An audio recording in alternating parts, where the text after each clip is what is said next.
It's a little sexy to be a business owner, isn't it? But it's even sexier when you're taking care of yourself so that your business scales and grows without you even present. Hey, I'm Kelly Yadley, and this is The Kelly Yadley Show. Here's a lie we've been sold, that you have to pick the career or the kid, the big vision or the bedtime story. I'm calling it. That's not the deal. You can have both. I have built businesses for the last 16 years as a single mom, and you can do it without hustling yourself into the ground, but by choosing strategically every single day. This show is for the woman who wants the business, the brand, the freedom, and the family. All of it. So grab your coffee, your kid's juice box, whatever you got in your hand. Let's get into it. 17 years in business did not cost me money. It cost me happy hours, friendships, sleep-ins, and plane tickets. Here's what I want to share about what I had to give up in order to build my business of the last 17 years. Hi, thank you so much for coming and listening to the Kelly Yadley Show. Welcome back. It's great to have you here. Today I want to talk about something that people don't talk about a lot, what you actually have to give up in order to be a business owner. And it's really sexy to say that you own a business and that you have all these clients and you're making millions of dollars. It's really sexy. It's really fun. And there's a whole nother side of it, of things that we actually have to say no to along the way. And I know this for a fact. My life has been a lot of focus and a lot of joy and a lot of success. And inside of all of that is a lot of things that I say no to. So I want to share a few things that I say no to on a regular basis right now in this new season of having a new business. And it reminds me of when I started my cleaning company 17 years ago.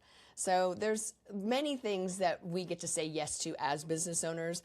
There's many opportunities and things that come your way just because you get to have new things and you get to have opportunities that a lot of people don't have. Like normal people that have regular jobs don't get invited to Chamber of Commerce meetings or networking meetings a lot, or just different things, podcasts, and just fun stuff. Like it's a great way to be in life, and I really enjoy it. And the networking opportunity is really super fun, and it has been over the years to create friendships with other business owners and other women that are out there just really killing it in life. So, but today I want to share with you 4 things that I have given up currently and in the past. So the first one is I really broke up with my social life.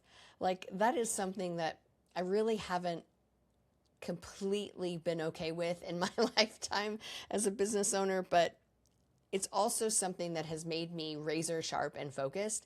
I've had to say no to people that want me to be in certain groups or organizations or things that are social. And I have time for some of that. And I will say yes to some things. And I feel like I'm always saying no, especially lately. Like I've been invited to some really fun girl groups and I just can't. It's just, the focus that I need in order to get the things done that I'm doing is just so intense right now. And so I've had to say no a lot.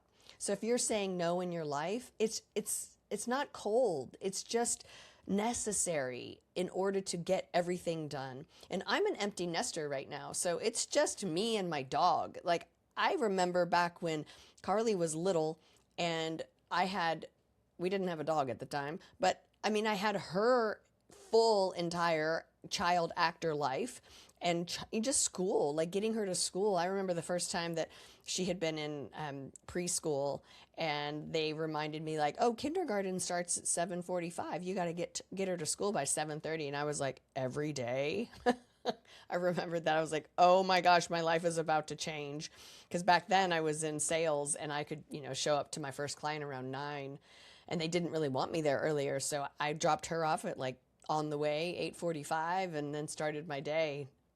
Not once she got into school, it was a different story. So we got earlier bedtimes. So another thing that I've had to give up over the years, and I've done it at different times, and I'm doing it again right now, is no to alcohol. And this is not because I don't enjoy it, quite the opposite.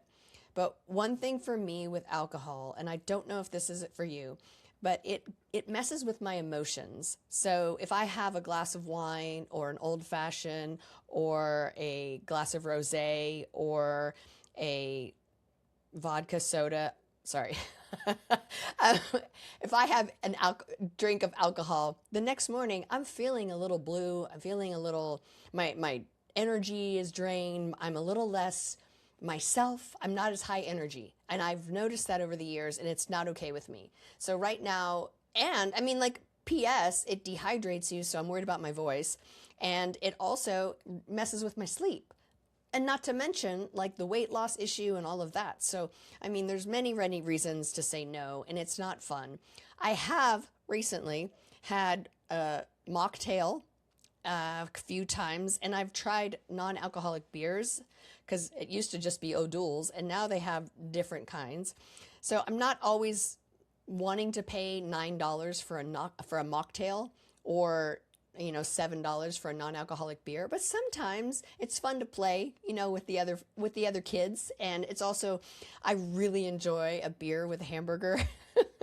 So I've done that a couple times where I've had a non-alcoholic beer with my meal, and just to be with friends. And it's really just a handful of times that I've done that recently, because it still has all the carbs. Oh my gosh, all of the challenges of life, right?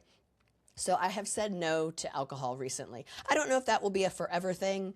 Right now it's a no for now, and I'm in this really, like, intense time of growing, and so it just makes more sense for me.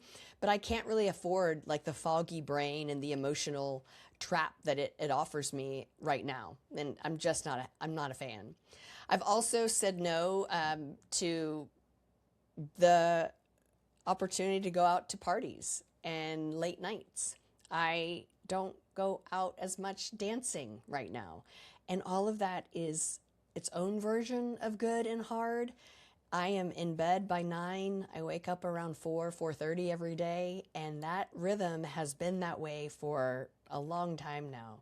And I love it. I am building a beautiful business that outlasts all of the wild weekends, right? The rest for me is not being lazy. It's not going to bed because I want to. I'm doing it because I'm processing information, and I want to be at my peak best every single day. And that requires sleep. And for me, that's a little over 7 hours. Like, the magical middle for me is like 7 hours and 20 minutes. I don't know. I've done 8, that's a little too much. I've done 6, that's not quite enough. But sometimes if I go to bed knowing that I have 7.5 hours in bed, then that gives me enough time to fall asleep and stay asleep, and then feel rested the next day. And everyone is different. I know bodies are different times of age, and depending on your activity level and all of that. I think it all matters. But for me, it's the most underrated thing if we're not getting it. And if we are getting it, it doesn't really matter. So it's one of those things you've got to just keep going and just allow time for it. And who was it recently that said, oh, it's Dan Martell, who said he actually has an alarm for bedtime at night, because it's easy to have an alarm in the morning. But when it's 8:15 at night, I need to start shutting it down, because I've got to get in bed by 8:45 so that I can say no to all of my apps by 9 o'clock to go to sleep. And that's being generous, right? Because I love to be scrolling in my bed. That's horrible. And I just recently had my bed. I had a really good routine of having my phone charging in my bathroom, and now it's charging next to my bed again, because I got a cool little prize, a little gift of a charger that sits next to my bed. So I got to redo that. Thanks for the gift, and I got to change that. So, and then the final thing that I have given up, and hopefully this isn't forever, but I've turned down trips. So girls' trips, opportunities for work, gifts from partners, gifts from people that are possibly interested. I've said no to things because I am focused on building this opportunity for me, for a legacy for a long time.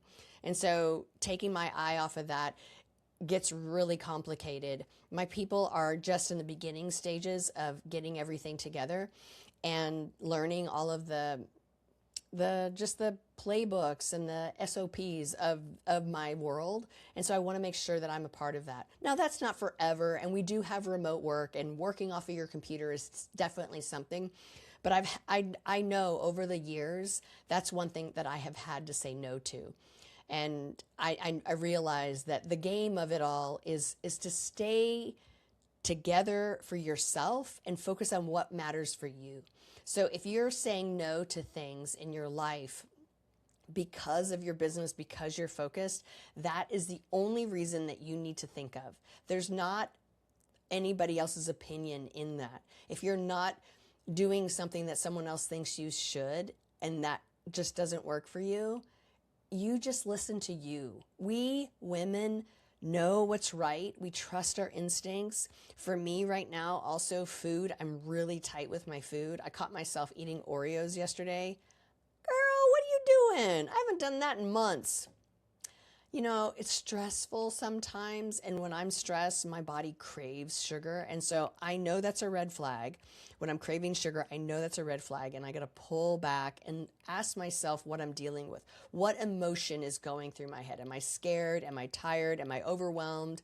Am I sad? Like, ask myself those questions so that I can be the best version of me for myself and for being a leader. Like, that's what I want. So it's a little sexy to be a business owner, isn't it? But it's even sexier when you're taking care of yourself so that your business scales and grows without you even present. So I hope these little tips kind of just help you and allow you some freedom to say no and to know that it's okay. You're not the only one. And when you're hanging out with other people that are doing big things, these are just normal things. It's not abnormal to do these things. So find yourself with other people that are doing these exact type of things to give you opportunities that you know that you need in your life. So thank you for listening. And if this struck a chord with you, share it with another woman and allow her to hear what possibilities are out there. So please share this, like the YouTube, sign up, subscribe, make sure all of that. And if you want to be a sponsor on our podcast, please let us know. We would love to have you and have more sponsors and get your name out for your business and your company and allow those things. Thank you so much for your time, and we'll see you next week. Bye now. That's it for this week. If something in this episode hit, do me a favor. Send it to one woman in your life who needs to hear it. That's how this community grows, one honest conversation at a time. Follow the show, leave a review, and come find me on Instagram. I read everything. Remember, strong doesn't mean solo. I'll see you next week.